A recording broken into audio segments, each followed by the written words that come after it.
What's inside a parent's bedroom? And hit the road.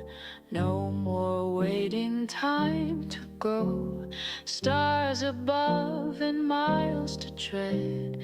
Find that peace. A parent's bedroom is more than just a place to sleep.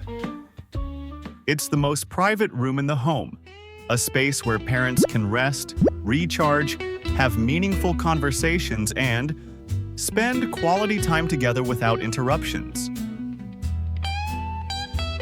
A well-designed bedroom protects privacy, reduces stress, and strengthens daily life through thoughtful architectural planning. Here are the most important design principles.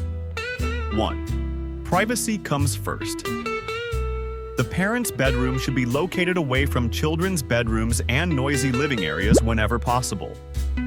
Design guideline. Separate the parent's suite from children's rooms with a hallway, closet, bathroom, or staircase.